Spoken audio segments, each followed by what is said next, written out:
There was some reporting over the weekend that Harry has been speaking to people from his former royal life about coming up with some kind of strategy to bring him back in from the cold, which I was pretty surprised to read, to be honest, because that would be quite the about turn, all things considered. I mean, there was obviously very discreet bodyguards there, but again, they didn't. And you were very hot. Sorry, can we?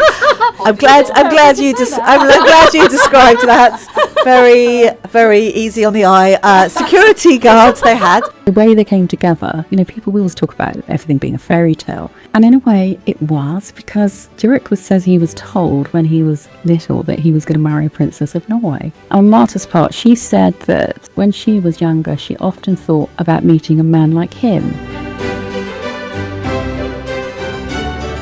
Hi everyone, and welcome to the first episode of season 4 of a Right Royal podcast with me, Andrea. And me, Emily. No Emmy this week. She's on holiday, but she'll be back soon. Now, I can't believe we're on season 4. This would obviously not be possible without you, our listeners. So thank you for tuning in every time. Now, we're kicking off the season with quite the episode, aren't we, Andrea? Yes, we'll be talking all about the royal wedding of Princess Märtha Louise of Norway and Durek Verrett, which I, alongside colleagues Sally Morgan, Jessica Callan and Sophie Vokes-Dudgeon, was very lucky to attend this weekend. I have so many questions. I need to hear all about it.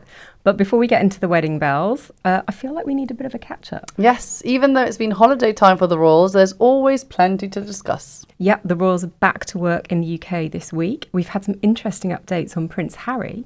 Queen Camilla's back in action, and the King has hosted the Prime Minister and his wife at Balmoral. Right, fill me in, Em. Let's do it. We're back here, Emily, after a long holiday. You've been away, I've been away. The royals have been away. But what have they been doing? Catch me up, because honestly, I've been consumed by the Norwegian royal wedding, which we'll talk about later, and I don't know what's been going on here. Well, happily, for people who did need some time off over the summer, mentioning no names, not a huge amount, but you know what the royal beat is like. There's always something to talk about. And as we speak, the King has been hosting the Prime Minister and Lady Starmer up at Balmoral. Queen Camilla's back in action. She has been visiting an egg factory, an egg packing factory. Oh, exciting. Near her home in Wiltshire. And she's also opened a Dyson Cancer Centre in Bath. And obviously that's something that she's really invested in personally. Somebody there asked her how the King was doing. She said he was doing really well. But there was another interesting comment when someone talked about the fact that they had not, I think, been to see their doctor straight away. And she did say, that's the way that men do it. And so you get the impression that, there's been this level of frustration from her in terms of, the King famously not really being very good at taking things easy. But that said, he's up in Scotland. He's been out and about. And we're coming up to the second anniversary of his accession as monarch, and of course the second anniversary of the late Queen's passing. So this is always going to be a moment really of reflection for him. And if you remember, Queen Elizabeth used to mark her own accession day privately at Sandringham every year. So it's a really tricky one, isn't it? Because he's got a lot to think about, a lot to be grateful for as well. Will we see him before that, or do you think he'll take that time off? I'd be very surprised if we don't see him at church up in Balmoral on the Sunday, because that's the day that the accession anniversary lands on. But there's been a lot of other stuff going on. Yes. Talking about church, William, Kate and the kids. Yes, so the Waleses were all up at Balmoral over the summer, as were other members of the family. So it's been lovely that they've had that traditional gathering, a chance to really decompress together in this idyllic location. And it's back to work for Prince William this week. He's going to finally have a look at the Homelessness Reframed exhibition that his Homewards project has worked on with the Saatchi Gallery. Now, I got a chance to have a look at this right before it opened, and it's a really thought-provoking and inspiring exhibition. If you're able to get along to the Saatchi Gallery in Chelsea anytime before it closes, I highly recommend a visit. So, the children will be back in school. It's time for William to return to his duties. But he has also appeared at something in the last few weeks privately. He attended the funeral of his late uncle, Lord Robert Fellows, and intriguingly, so did his brother, Harry. And how did that happen? Because we thought that it wasn't going to happen. A lot of people saying it couldn't happen because of security reasons. And then no one noticed, no one knew anything. He popped up, he went back home, and then the news came out. Look, it's really interesting, and my understanding is that this was kept so secret that, many people close to the family were totally unaware. I mean, a lot of people attending the funeral were really taken by surprise because, in fact, People magazine in America had actually published a story that appeared to be from his camp saying that he couldn't make the funeral. It was all to do with this ongoing security issue, his ongoing legal challenge against the Home Office in this country. And it went as far as to say that he thought and he believed that his father, the king, should step in and intervene on his behalf. So what was really interesting about this is that it did prove that he is able to enter and leave the country without any big fanfare, without people particularly knowing. But I think it's possible that, that argument was made publicly because it meant that it wouldn't distract from the funeral itself. And I think the key motivation for Harry was that he didn't want this to become a spectacle. He didn't want this to be the focus of obviously a very sad day for his family. So he and William both attended. They sat apart, but they both attended the reception afterwards. Clearly they're both still very close to their mother's side of the family. Now, normally August is quite slow for like the royal family, like they do take a break, but it's been quite full on for the Sussexes. They went on a tour to Colombia. I know. I mean, had we both been here, I'm sure we would have done an episode about it. But it fell. We had, not a huge amount of notice that was coming, and it looks like they had a great time. How does that tour compare to all the other tours you've covered? Did you see a difference? Yeah, absolutely. Look, it's very different watching these things from the outside because you don't get a sense of what the mood is like on the ground. You don't get a sense of how it's being received within the country because these are the sort of things that you can pick up from fellow journalists when you're out there covering it, and you see the crowds, you see the interactions for yourself, so you can kind of get a sense of the atmosphere. But watching it and from afar, and I was away, so I wasn't paying hugely close attention to it. It had all the elements of one of their visits. And I get the sense that they are just really enjoying these opportunities. It's what Harry knows. It's what he's done for many years. So it comes very easily to him to be in these situations. And I think Meghan looked like she was having a great time. I was going to say, I felt like Meghan did lead this one. It was all like she knew Spanish. She was displaying it, obviously proudly. And it was all about fashion. She then gave a very surprising interview at the end of the tour, I think to the New York Times, where she openly said that, after the first royal outing that she had with Prince Harry, she realised how much people loved what she wore, the impact that it had, and that's when she decided that she was going to look at fashion differently. And she actually opened up about discovering all the brands that she took on tour. And actually searching for brands, spending her time looking online for brands that, need a spotlight on them. It was really interesting, I thought, because, this is kind of how it's played out anyway over the years. But she's kind of owning it. And I think good on her, really, because, people are going to accuse her of all sorts of things, regardless of what she does. And, this one handbag brand in particular, Chester, I'm not sure how you pronounce it, does seem to be doing some good for the artisans creating these pieces in Rwanda. So I think that if she is able to spotlight organisations that need spotlighting, that's great. And I think perhaps she's more commercially minded than we've seen in the past. Well, she has to be with her own brand coming out. Exactly. Which now has been pushed till next year.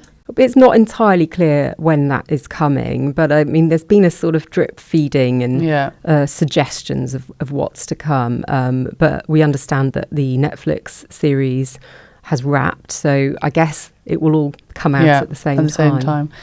Now, that's not the only Sussex story that's been out this month. We had quite the bombshell at the weekend. Tell us a bit about it. So this is really interesting. There was some reporting over the weekend that Harry has been speaking to old advisors or people from his former royal life about coming up with some kind of strategy to, and I quote, bring him back in from the cold, which, I was pretty surprised to read, to be honest, because that would be quite the about turn, all things considered. Look, my understanding is it's not quite the case, that, his life is in Montecito. He's obviously very happy there.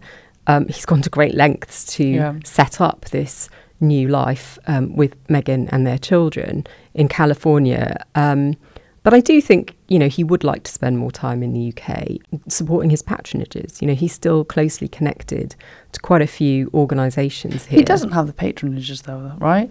He does. He's still patron of the Well Child, well, yes, but not like Little Soldiers, obviously the Invictus Games, which is coming to Birmingham in 2027. So it's interesting, I think, that following on from the visit for the funeral, I wouldn't be surprised if we see him coming a bit more regularly, and it's very much, I think, about him wanting to continue to give support where he has done in the past, because again, going back to this, it's what he's known all his life. So I think that the truth lies somewhere in the middle, and when it comes to speaking to former advisors, I think that's not something that's ever really stopped. There are some people who've always been in his corner or helping with advice now and then, people who've known him for a very long time. So I wouldn't be surprised if he's just remained in contact with them. Well, it's been an intense month, even though we thought it was going to be quite, quiet. But let me tell you, it got even busier for me, because after my lovely 3 weeks of holiday, I came back to the Norwegian royal wedding, and it was straight out to Norway for 5 days, and I want to tell you all about it, but I need my colleagues. It looks like you need to lie down. Well, I need to lie down, that's for sure, after this, but I want to introduce my colleagues, Sophie Vokes-Dudgeon and Jessica Callan, who lived with me the most unforgettable weekend ever. So let's bring them in. Welcome, Sophie and Jessica. Hello. Thanks for coming in. I know you're as tired as I am. Our eyes are just about still open. It's been a very big, long weekend. Yes, and even we come back and the first thing we do is talk more about our experience. So, absolutely. So we don't forget. Well, it sounds like there's a lot that you need to fill me in on. But can you just explain, first of all, how did this all come about? Well, it was the culmination of a good few months of discussions, and the couple, I think, were very keen to work with Hello. They've seen the weddings that we've done in the past, and also fans of our photo shoots. So we've been talking about, exactly how it would work, how we would, at what point we would come in. We did a photo shoot with them the week before as well. So by the time we got out there on, the days have disappeared. When did we arrive? Wednesday. We felt like we got to know them a little bit already, because we'd spent a whole day with them in Oslo the week before. We'd done a photo shoot, a really nice big interview. So it was a nice start to the whole thing, but it has been a full-on and fairly surreal weekend. So for our listeners who may not be as familiar with the bride and groom, this is Princess Märtha Louise of Norway. She's the king's eldest daughter, and she has married Durek Verrett, who is a shaman. An American shaman. An American shaman from California. It's quite an unusual royal romance. Gwyneth Paltrow's American shaman from California. Shaman to the stars. So it's been controversial, this relationship, from the start, and then culminated in the most controversial royal wedding the world has ever seen. I think we can say. Sounds brilliant and fascinating. How has it been? How did it compare to your expectations of covering a royal wedding? I didn't know it was going to be so exhausting. I have to say, their schedule was non-stop. they clearly wanted to make sure that everyone that they were flying in from California, from all over the world, had a real taste of Norwegian life. And the parties were back to back, weren't they? Oh, Norwegians know how to party. They will keep going past 4 a.m. Yeah. And I think even the groom went to bed. Yes. And they were still going. And that's the royals as well. That's the Norwegian royals, the Swedish royals. They party. I remember the day after everything had happened, we sort of commented to Princess Märtha that we were exhausted, and we were told, oh, that's quite short by Norwegian standards. So I think that, you're right, Norwegians know how to party.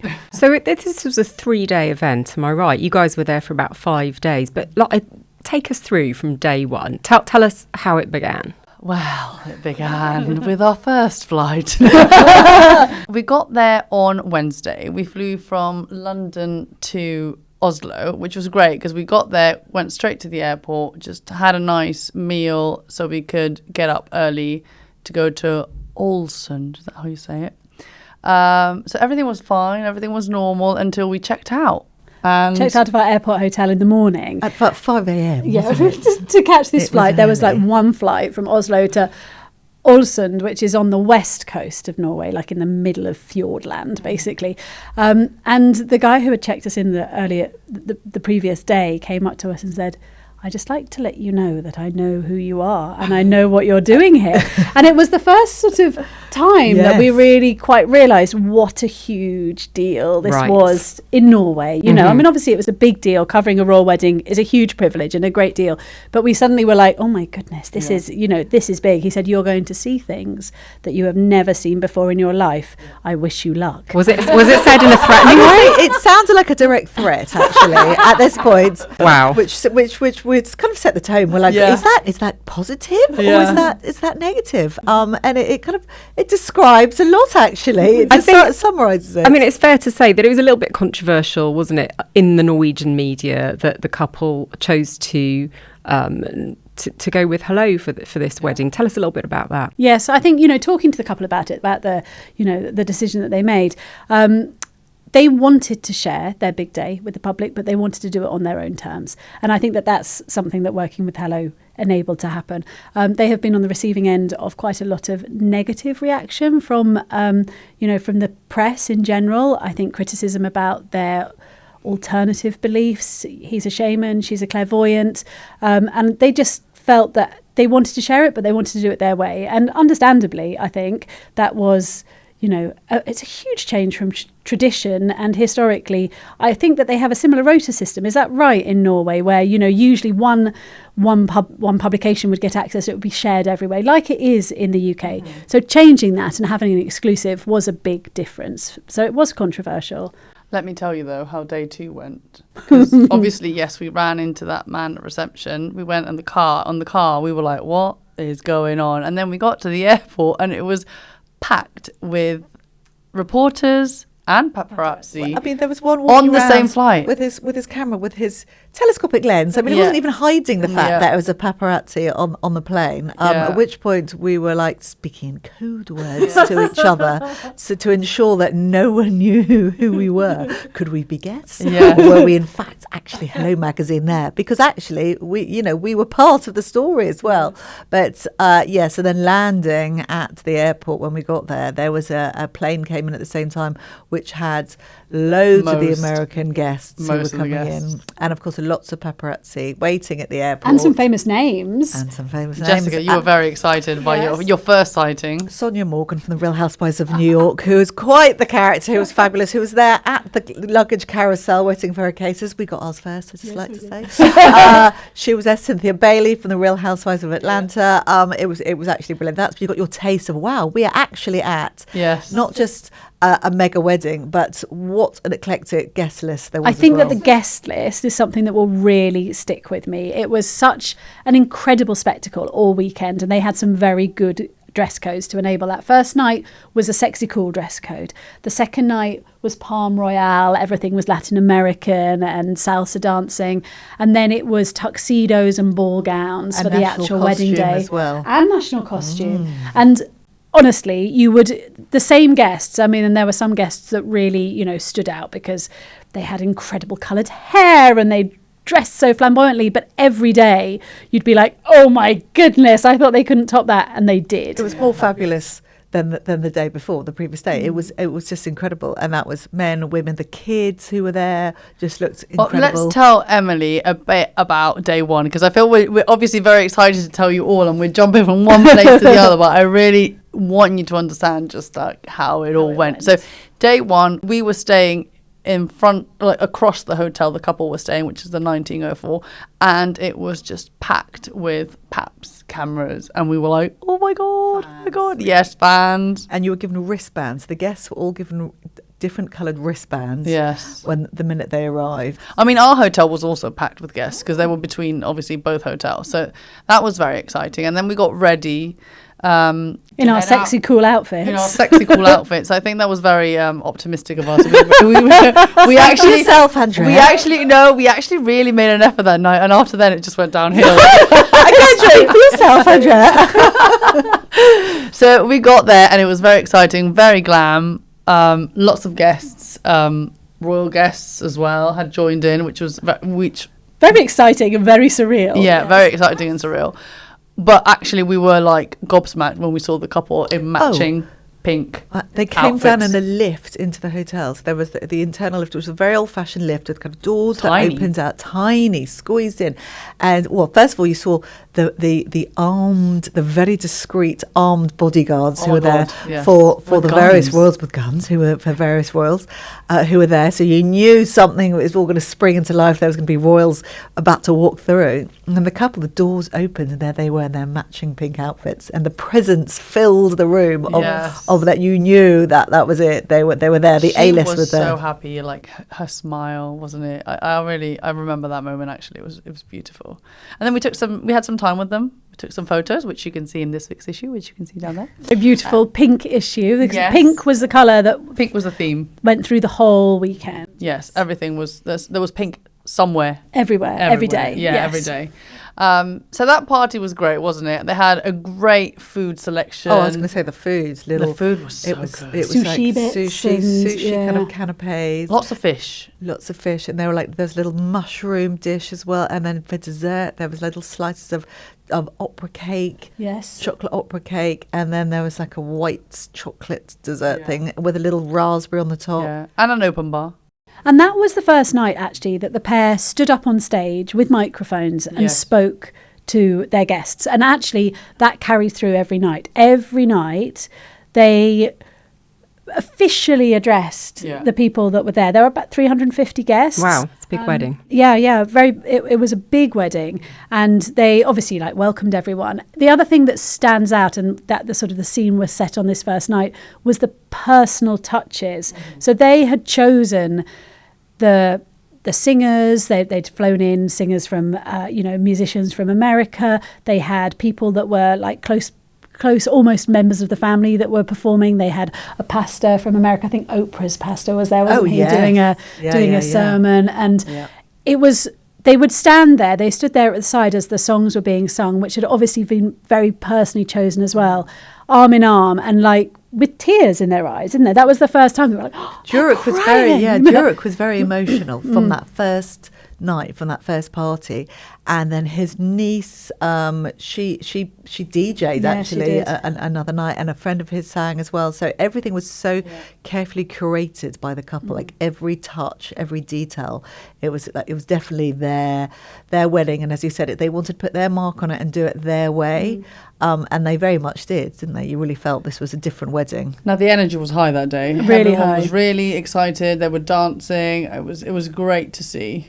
And then we move on to day 2. yes. Day 2 was a boat trip from Olsen to Geranje. Am I saying it right? No, I'm not. Garanga. I think you said that with a Garanga. Spanish accent. I know, sorry. I reckon the Norwegians will let you off. So I got to go on the boat.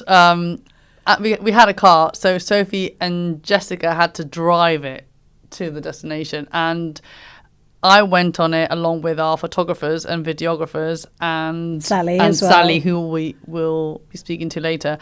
And honestly, we had really no idea what to expect, because we just had no idea. And I actually thought, there won't be any paps, because there were 2 boats one with the royal couple and their guests, and then the other one had the royal family. It was the royal yacht, wasn't it? The official no, royal yacht. No, it wasn't the royal yacht. No, it was Norwegian royals. Another smaller boat with, Prince Haakon and Princess Märtha, the kids, and a few other royals and close friends of theirs. So I thought, there's a boat with royals. I saw some small boats with police. I thought it just wasn't possible until we literally take off. We go, and I see pap boats absolutely everywhere surrounding our boat. And when I thought it couldn't get worse, I look up and there's a drone following us. So honestly, the most surreal scenes. So Jessica and I were driving, and that was incredible as well. We were going through this incredible the scenery is off the scenery scale. it was just, it was so beautiful. And actually that was one of the reasons that Märtha Louise had wanted to host her wedding here, because this is one of the most beautiful spots in Norway. She wanted the world to see it, and we were blown away by that. We had to get on this little ferry. We didn't even know the road just sort of ran out, and you'd ride onto a ferry and then across you go and you're on the other side of the fjord. But we hit this one spot just outside of Geiranger and could see the boats coming in, and it was like something out of James Bond. There were these two boats sort of steaming through this incredible, huge mountains up the side of the fjords, and then these little speedboats zooming. It was like something out of James Bond with the drones above, and it really felt like images of Princess Diana when she used to be on yachts, But I feel like the British royal family do not... there's more control now. This doesn't happen around them, this sort of chaos. And we were like, they were in hot pursuit of it, and it was from every direction you could see. And then the streets were lined with people who all had their Norwegian flags. They were waving. There were people crying as well. Wow. They were really swept up in it. And the location, it's a kind of UNESCO World Heritage Site. You get there, and it's kind of otherworldly. It's so beautiful. Unfortunately, the weather was not so beautiful on that first day, Andrea, was it? Well, you know what? There was something weird about that day, and I swear it's magic. I can't even explain it. Yeah? No, because the moment that we needed good weather, or just like for it to stop raining, it stopped raining. It's just... And what moment was that? So, it rained practically throughout much of it, but when we met with the royal yacht, which I didn't know was happening, everyone came to the top, and it was good. Like, it stopped raining. You're right by the Seven Sisters. Yeah, before we got to the Seven Sisters. Tell us about meeting the royal yacht. Well, what does that mean? So I actually had been Googling it in the morning, so I knew what it looked like. So as soon as I spotted it, I was like, oh my God, it's the royal yacht. But I had no idea that the king and queen would be on deck waving to us for what literally felt like 10 minutes. This is King Harold and Queen Sonia. Yeah, just waving to us constantly. She even took her phone out of her pocket and took photos of us. Oh my God, you got papped by the Queen of Can I just say as well, for any listeners who are curious to see what Andrea looks like in the field, on the field, there are lots of pictures of her in the background. We've been playing Spot Andrea. Looking like she's working very hard. Yeah, I don't look very good, actually. I have a very bad resting face from what I've learnt. But no, it was incredible. And they just waved and waved, and their boat honked. Is it honking? Yeah, they honked. Kick and honk. It's a royal yacht. Yeah, they were honking at us, and we were honking at them, and it was just incredible. And then obviously the other boat carrying the other royals came. Then we went to the Seven Sisters, and we were side by side each boat, and each boat had traditional musicians. So first, the one with the royals kind of performed for us, and then our one performed for them, and it was just constant cheers. Honestly, it was honking, stomping. There was a stomping. Everyone was stomping on the boat. Is it longhorning? Is that a thing? Yeah, longhorning. Yeah, I didn't think stomping was a good idea, but it was fine. It was fine. We survived. And you had lunch boxes. We had lunch boxes with food from the chef that catered the wedding. I mean, it was incredible.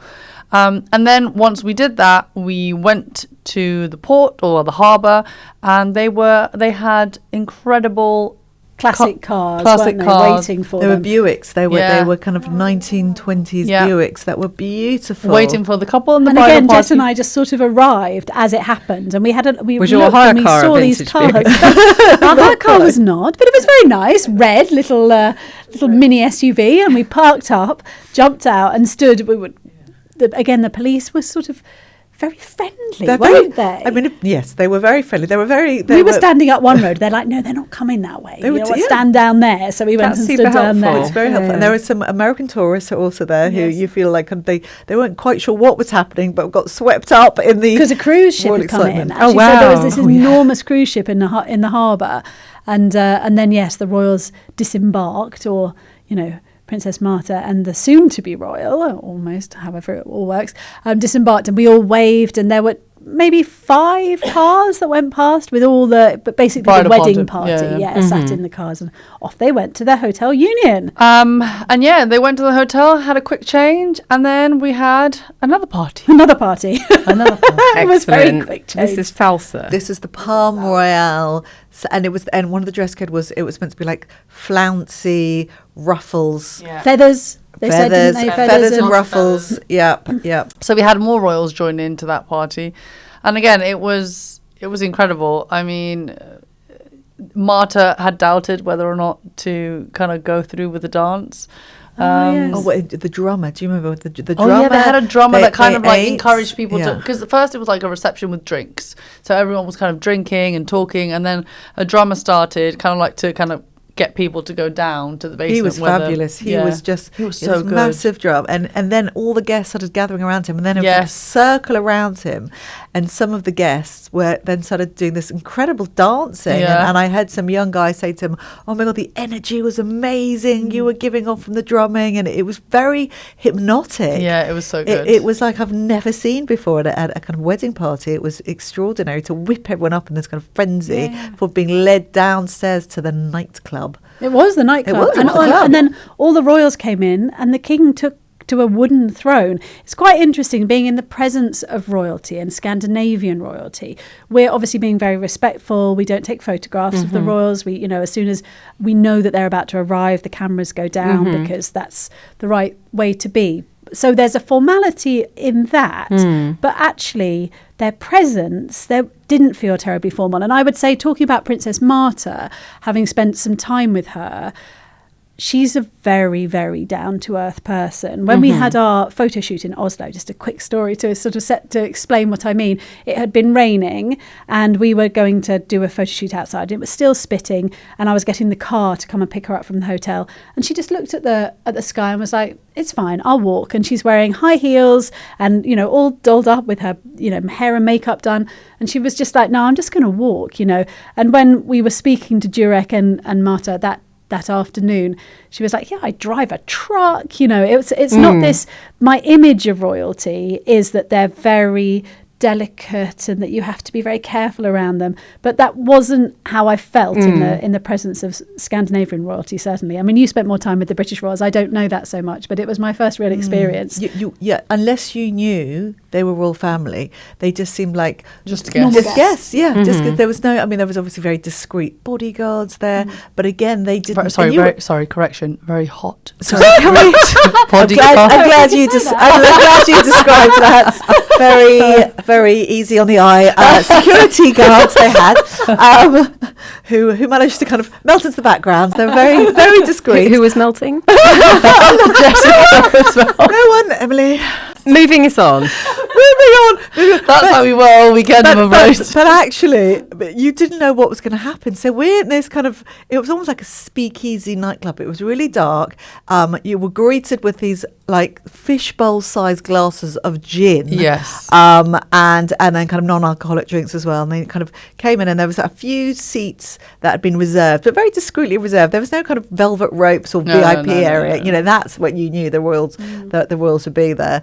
And it was the Swedish royals and the Norwegian royals and the Netherlands. Oh my God, my favourite. Oh. Yes, Prince Constantine. I don't know how to pronounce his name properly. Prince Constantine of the Netherlands with his wife. Oh, such a good couple. They were so in love all weekend, like dancing together and holding hands. Honestly, my fave. Then we noticed a topless, writhing dancer on the floor. Male. I hasten to add. Yes, male, who had like long hair, this kind of makeup on, no shoes, a kind of like an interpretive dance, and we were like, "Oh, please don't say it's going to be immersive theatre where you're going to be dragged onto stage or something."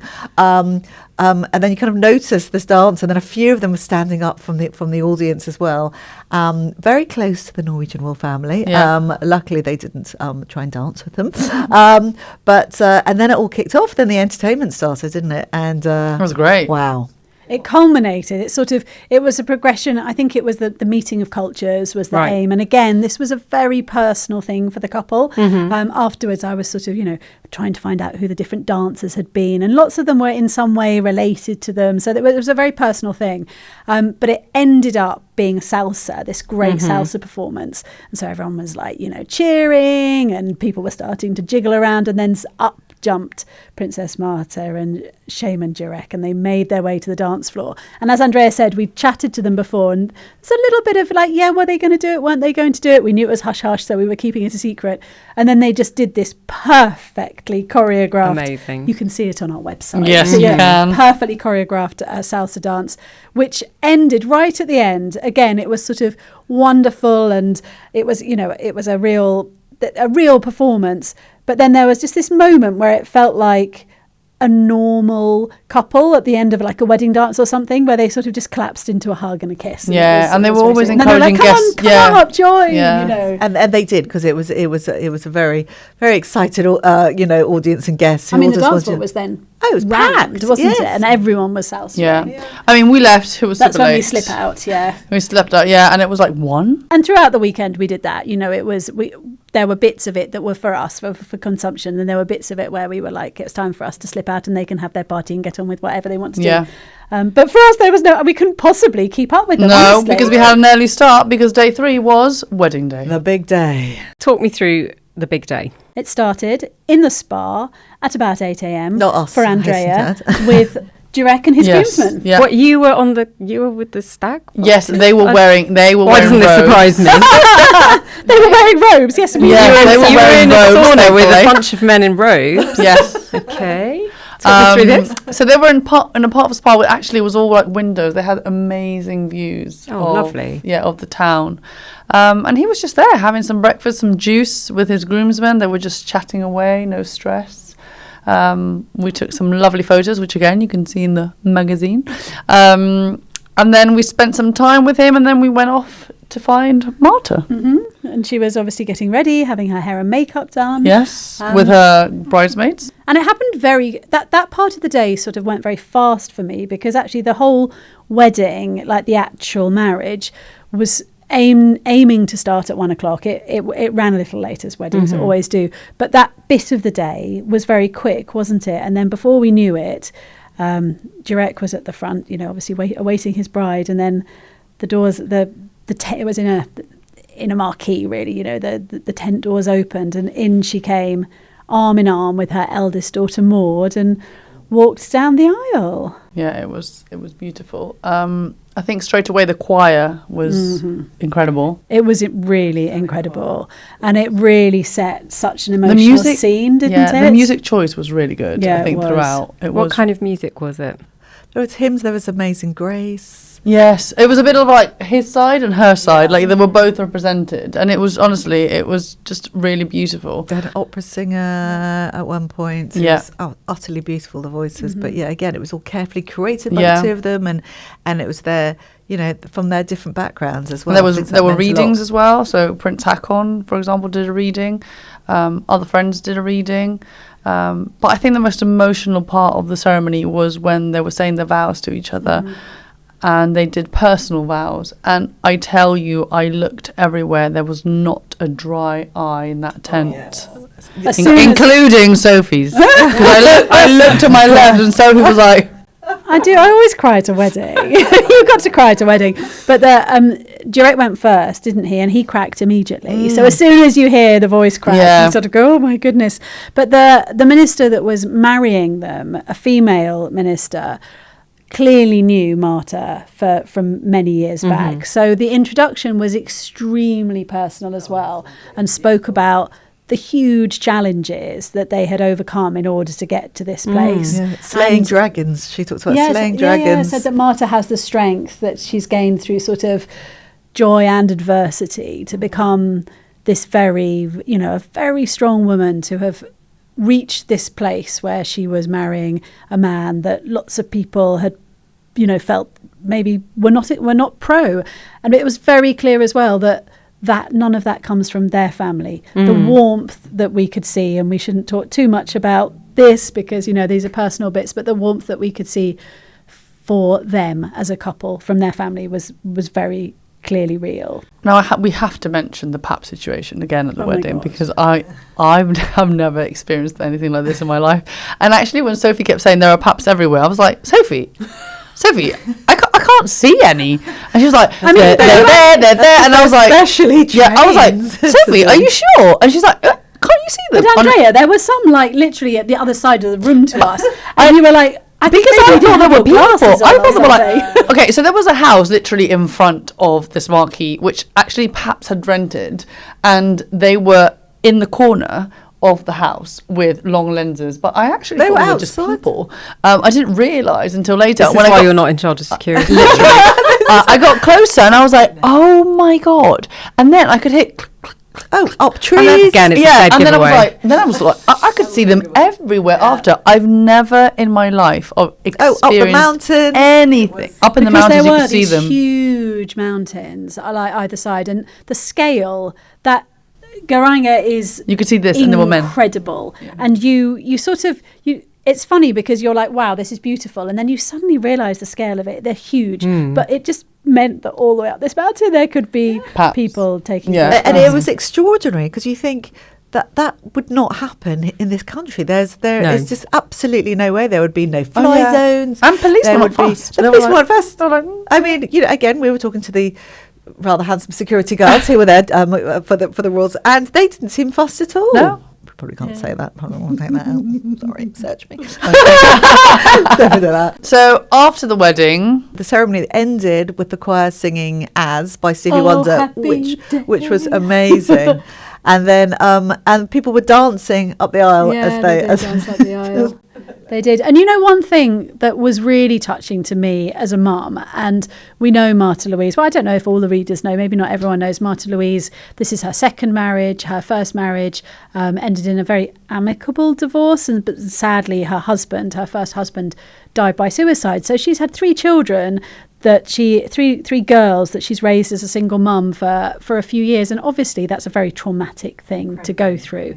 And they were front and centre of her mind and Durek's mind. Like in both of their vows, it was very clear. She said, I'm paraphrasing, but something along the lines of, I promise to love you forever, and my girls will always come first. And then he replied with a vow that was along the lines of, I promise to always listen to you and always make space for your girls and listen to them as well. That's and so that nice to hear. Really, really Yeah. important. That was very nice. Yeah. That was very nice. Yeah. So after the ceremony, guests went in and had a lovely afternoon tea.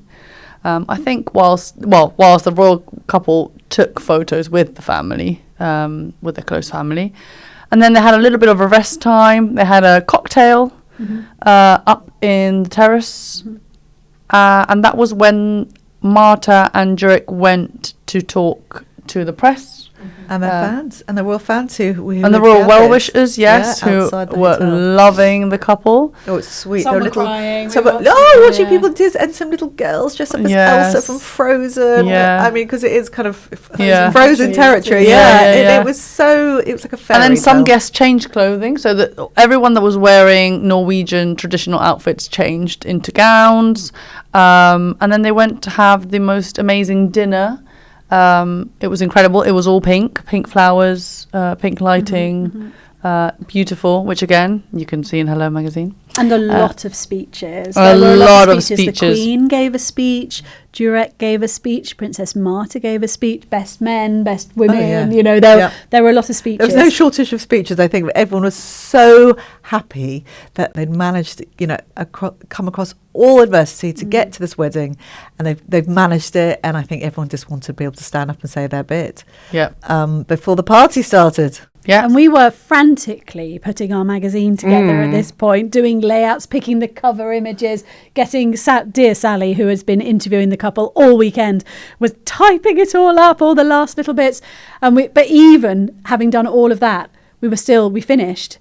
and they were still going. Like the amount of partying that this Norwegian couple were capable of was incredible. And finally, I would say, what sort of time was it? Was it like 10? Was it 11 It o'clock? must have been like 11 and the cake. 11 p.m. No, it was midnight. Was it midnight? Yeah. Oh, the cake cutting. Cake cutting at midnight. Okay, that's late. Yes. And that's before even any of the partying has started. Yeah. So then Wow. everyone Okay. gathers for the cake cutting. The cake was this incredible 5-tier Carrot cake. Which Durek said was his choice. That was his favourite cake, and it was a metre high. It was incredible. It was huge, and it took a week and a half to make. Mm-hmm. Yeah, we spoke to the pastry chef who had done it at the Union Hotel, and we watched them, cut the cake, share the cake out with their guests, and then the cake exited, and then that became a dance floor, and they were handing out cognacs and Baileys. Yes. I mean, it was actually perfect. great. By about 1 o'clock in the morning, we were like, all right, we need a Baileys. and they had like a section of like beer taps, so you could go. They had like 4 different types of Norwegian beers. You could go and have your beer, have your Baileys, have your cognac. I mean, it was fascinating to see what they would. And what they were everyone drinking. was still going. Like no one had slunk off by this point. There'd been And no no flat. Irish Can I just say, hostess, had there? including no the flat royals. shoes? Yeah. No, I did not see any flat shoes because Apart from normally at a hats. wedding you kind of change. You know, nope. What time did it wrap up? 3:30, I 3:30 or think. 4, I think. We were long gone by then. To be I was honest. going to say, We what then- time did you collapse? We then stayed to watch The dance. the waltz that they had been preparing, and was beautiful, wasn't it? And again, it was special, but it also was familiar. It felt like a normal couple having it. They danced very well. It was so sweet. but, It was very. Durek's very into kind of Disney and fairy tales, and it felt very, very kind of Disney-esque. And it was like they had it been choreographed for them, and it was so beautiful and so elegant. And then their guests started joining in too. It was I remember we were like, gorgeous. all right, it's time to go now. And I went to go and get one of our photographers and said, we're done, we can go. And she was just standing there watching. She was like, I'm just looking at all these couples. Everyone's so different. And it was this like really eclectic mix, and everyone's waltzing. And she's like, some of them know exactly what they're doing. Some of them are counting 1, 2, 3. Well, it was I saw some people fascinating. practicing their steps, some royal people practicing their steps before. Oh. And I was like, Name yeah, names. I could see them like, I was like, yeah, no idea what I'll do, but no, I won't. Okay, so day 3 wrapped up, and you're thinking, oh, that's it. No, it's not. There was Because more. day 4 was brunch time. The couple, again, dressed amazingly, keeping up with the theme. Märtha wore a beautiful pink dress. And it was just brunch to say bye to their guests, because some were leaving that day. They also had a look at the gifts, because during the 4 days there had been this table by the library of the hotel where guests had been leaving gifts. Wow.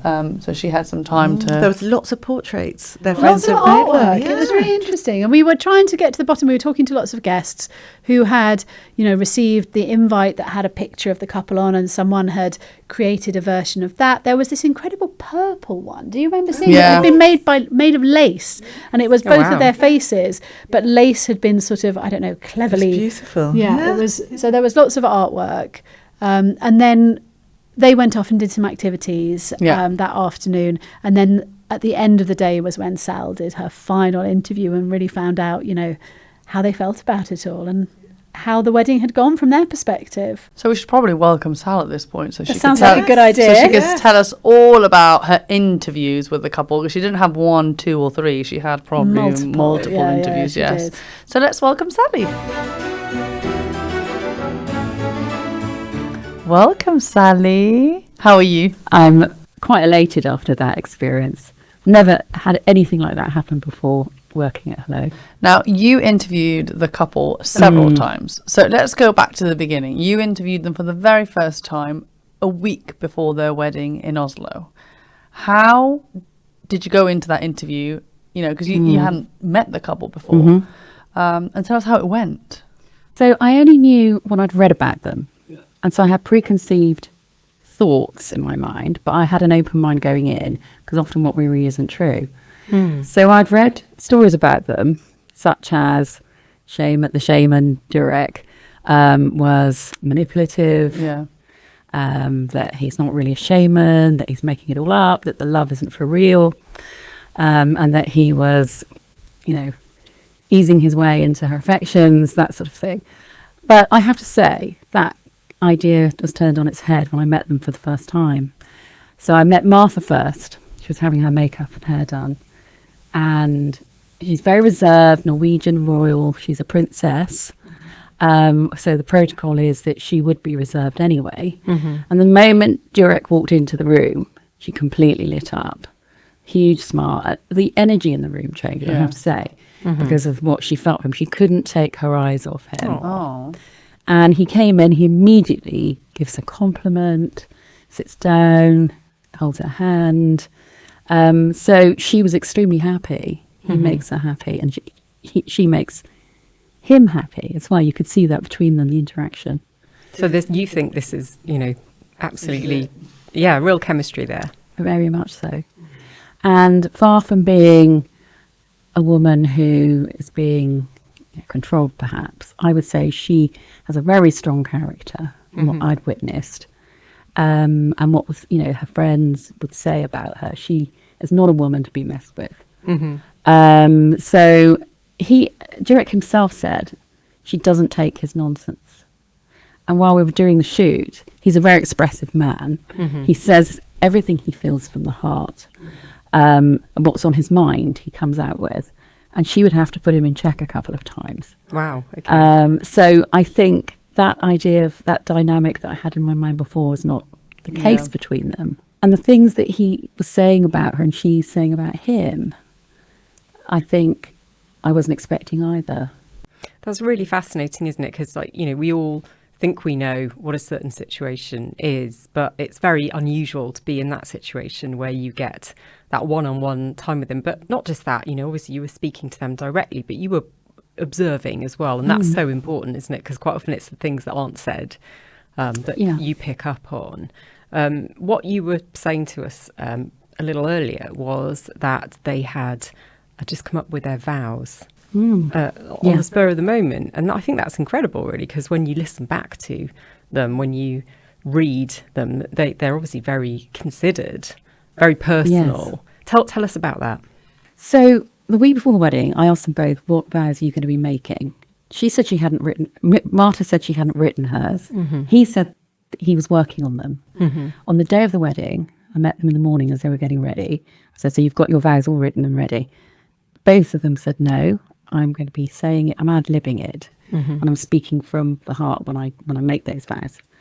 And the vows they made were, Märtha said that she was going to promise to take control of responsibility for her emotions. And I gather from that, by the laughter that was in the congregation, that she is a very strong woman who expresses herself and will not hold back. And I think she also said that she's putting her daughters first, and he understands that. She has 3 daughters who play key roles in that ceremony.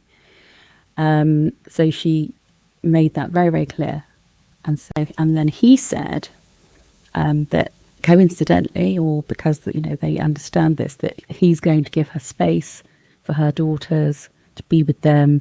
And then, quite movingly, his voice broke and he was sobbing when he said he will love her till his last breath. Which I think everybody was in tears at that moment. I mean, there was not a dry eye. Even I looked around, everyone was sobbing. No tissues. They were just kind of like doing what they could with their hands. Absolutely. So I think he said that before during an interview, not when he was making his vows. He said, her face is the face I want to see when I, this is quite profound. Gosh, yeah. When he said that.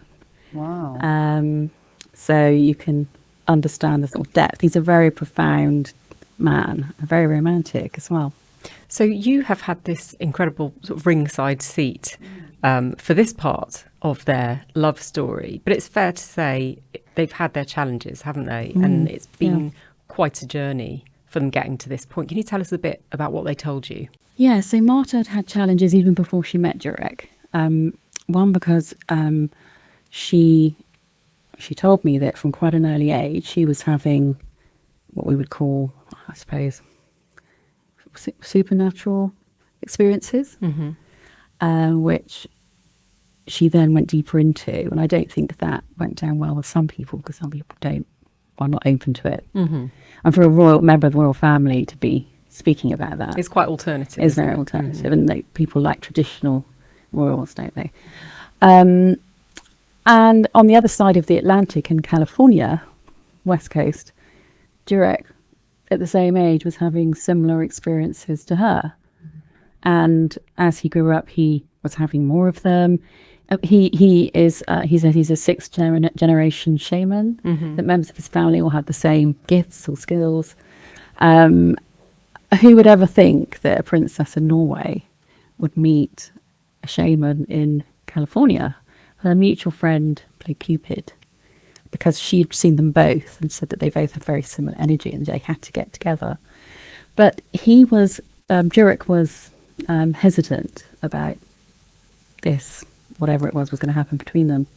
And he put it off for a while because he was concerned that if anything developed, that would put him in a situation where they would both be targets.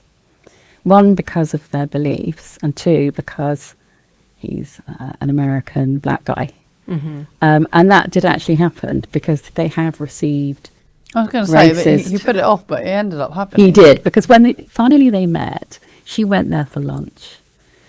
And they just immediately felt that connection. They both said they felt that they knew each other already.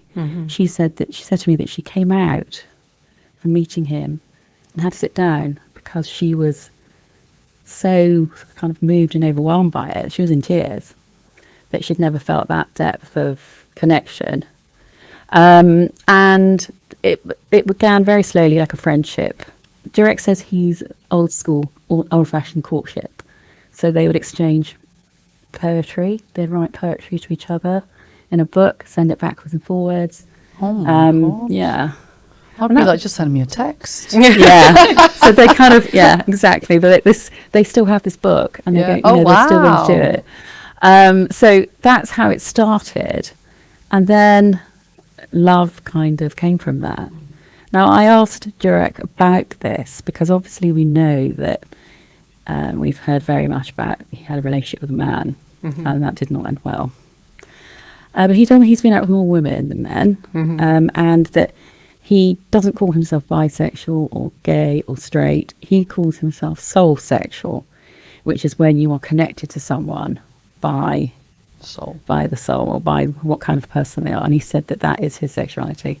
That's a new one. I've not heard that before. I'd not heard of that one before, but that's you learn all sorts. You learn all kinds. Sally, you learned so many things in these interviews. Yeah, so that's how it all got together. That's how they got together. And when he was going to propose to her much sooner than he did.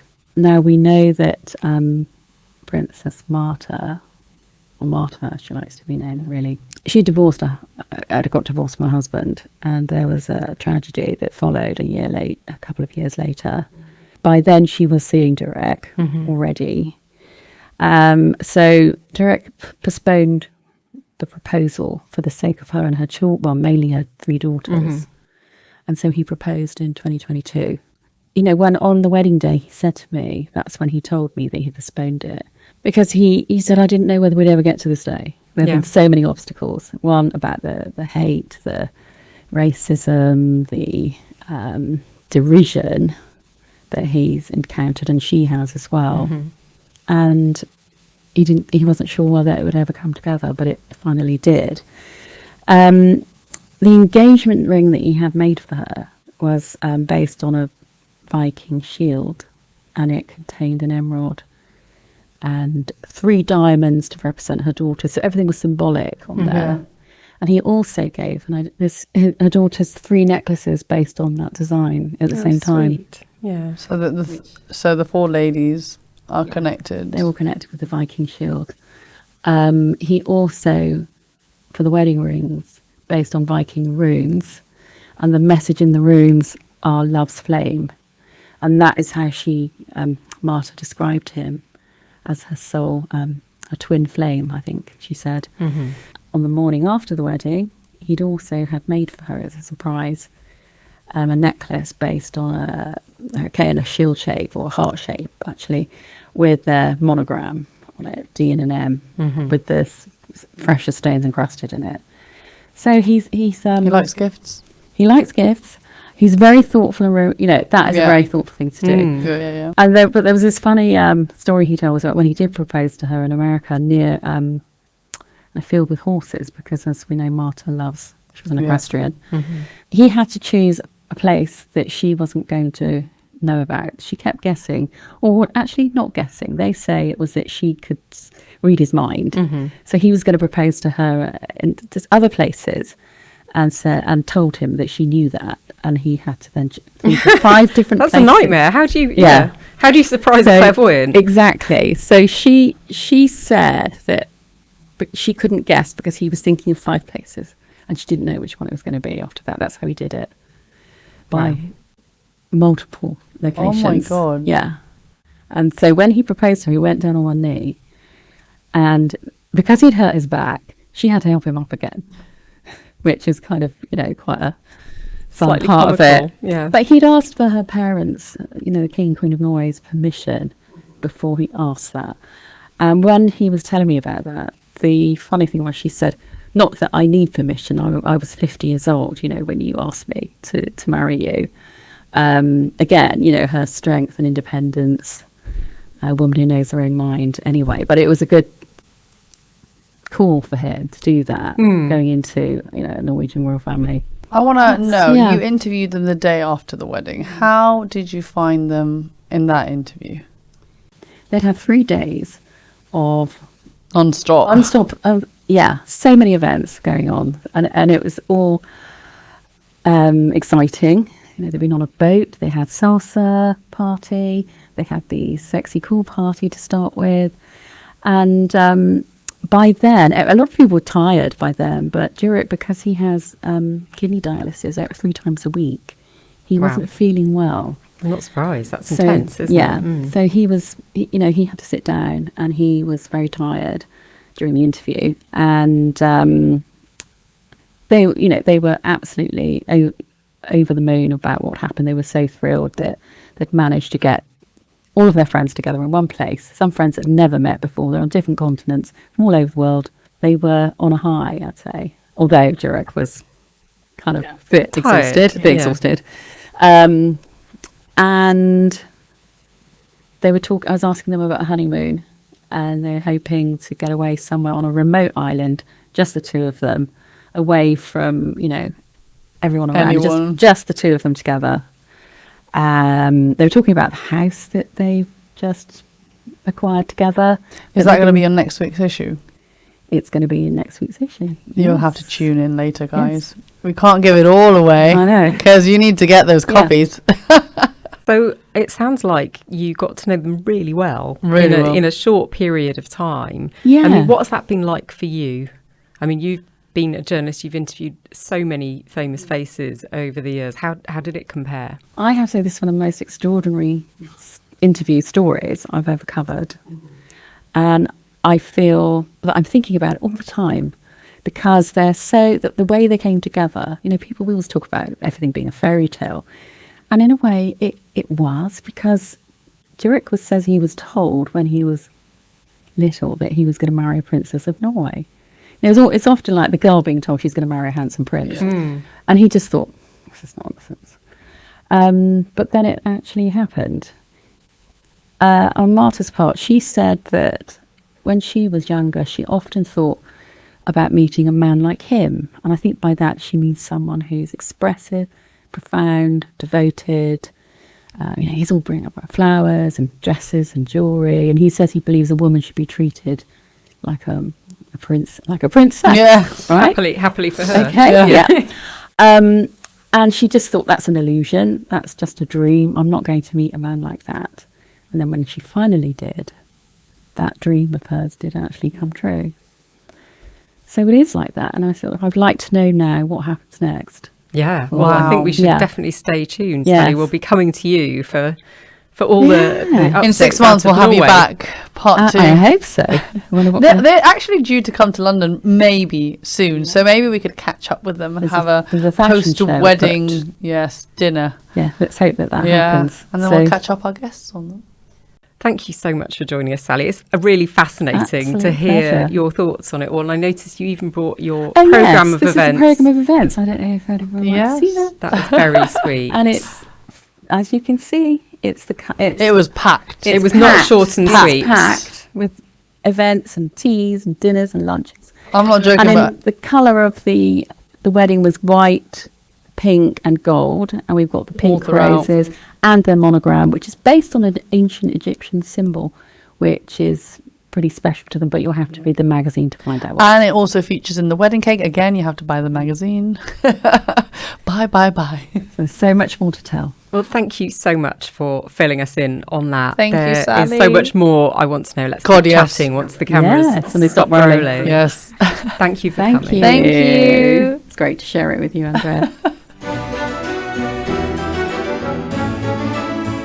Andrea, it sounds like you had an incredible time and what an experience. But I'm guessing you're ready for bed now. I'm going straight to bed after this.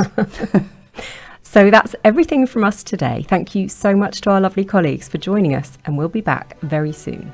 In the meantime, catch more from Hello with our news and entertainment show, The Daily Lowdown, available on Spotify, Apple, and wherever you get your podcasts. Bye.